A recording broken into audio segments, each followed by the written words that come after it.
क्या एक ऑपरेशन का नाम किसी का उजड़ा हुआ सुहाग वापस ला सकता है? शायद नहीं। लेकिन 7 मई 2025 की उस खौफनाक सुबह, जब भारतीय राफेल विमानों ने बिना सीमा पार किए दुश्मन के सीने में मिसाइलें दागीं, तो उसका मकसद सिर्फ बदला नहीं था।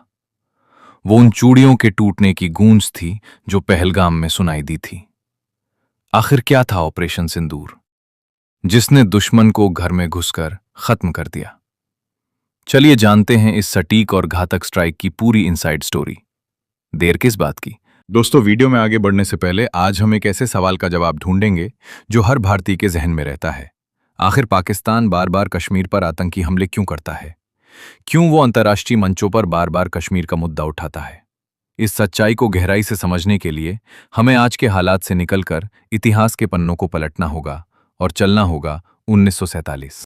ये कहानी है सन 1947 की, जब हिंदुस्तान की मिट्टी पर बंटवारे की लकीरें खींची जा रही थीं। ये वो दौर था जब 500 से ज्यादा रियासतों को यह तय करना था कि वे भारत के साथ जाएंगी या पाकिस्तान के साथ।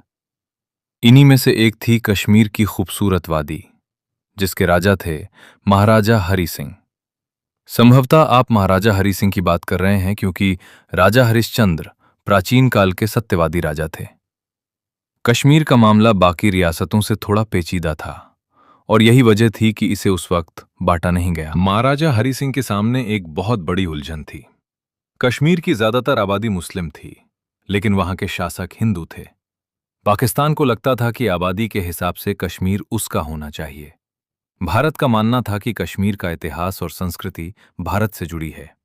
लेकिन महाराजा हरि सिंह कुछ और ही सोच रहे थे। वे कश्मीर को पूरब का स्विट्जरलैंड बनाना चाहते थे, एक ऐसा स्वतंत्र देश जो न भारत का हिस्सा हो न पाकिस्तान का। इसी स्वतंत्र रहने की चाहत ने उन्हें फैसला लेने में देरी करने पर मजबूर कर दिया। इतिहासकार मानते हैं कि महाराजा से एक बड़ी चूक ये हुई कि उन्होंने स्टैंड स्टिल एग्रीमेंट करने की कोशिश की।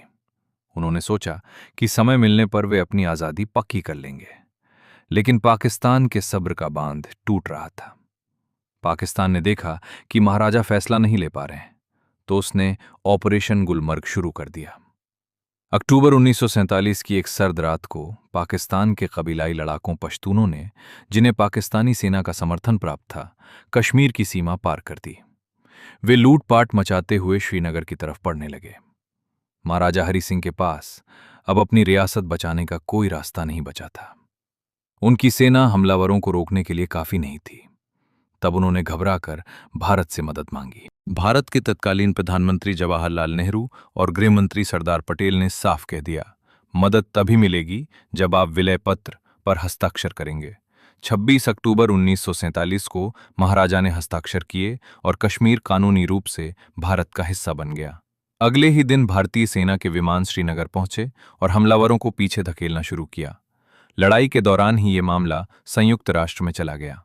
जब युद्ध रुका तो कश्मीर के एक हिस्से पर पाकिस्तान का कब्जा रह गया, जिसे आज POK कहा जाता है, और बाकी हिस्सा भारत के पास रहा। तो ये था कश्मीर का इतिहास। और अब जानते हैं आज के कश्मीर के बारे में। 22 अप्रैल 2025, पहलगाम की वो खूबसूरत वादियां अचानक गोलियों की गूंज और अपनों की चीखों से दहल उठीं। आतंकियों ने कायरता की सारी हदें पार कर दी थीं, लेकिन उन्हें अंदाजा नहीं था कि उन्होंने भारत के सब्र का बांध तोड़ दिया है।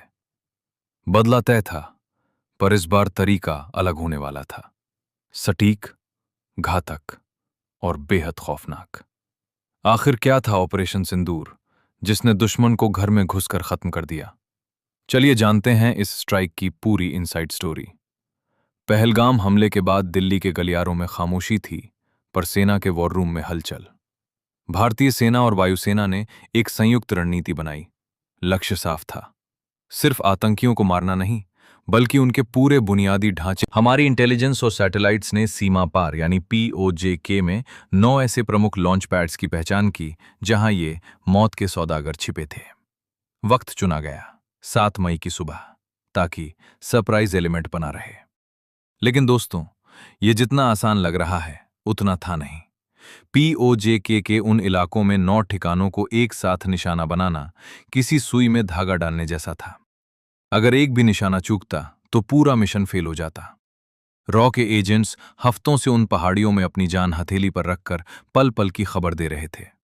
खराब मौसम और दुश्मन के रडार से बचना सबसे बड़ी चुनौती थी, लेकिन भारतीय जांबाजों का हौसला चट्टान से भी बड़ा था। 7 मई की वो सुबह, आसमान में राफेल और मिराज 2000 गरज रहे थे। लेकिन ट्विस्ट देखिए, हमारे पायलटों को सीमा पार करने की जरूरत ही नहीं थी। भारत की स्काल्प मिसाइलों ने अपनी सटीक रेंज से मौत बनकर बरसना शुरू किया। उधर जमीन पर पैरा कमांडोज अलर्ट पर थे और आर्टिलरी गन्स ने कवर दिया। एक के बाद एक 9 ठिकाने तबाह, ट्रेनिंग सेंटर मलबे में बदल गए और 40 से ज्यादा आतंकी जहन्नुम पहुंचा दिए गए। इस ऑपरेशन का नाम ऑपरेशन सिंदूर बहुत सोच समझ कर रखा गया था। ये उन महिलाओं के प्रति संवेदना थी जिन्होंने पहलगाम हमले में अपने पतियों को खो दिया था।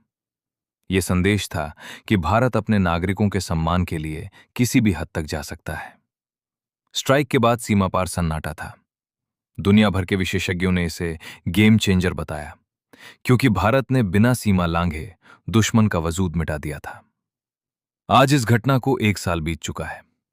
ऑपरेशन सिंदूर सिर्फ एक बदला नहीं था, बल्कि एक वादा था कि जब तक सरहद पर तिरंगा लहरा रहा है, तब तक भारत की बेटियां और उनके सुहाग सुरक्षित रहेंगे। हमारी सेना की इस ताकत के लिए एक लाइक तो बनता है।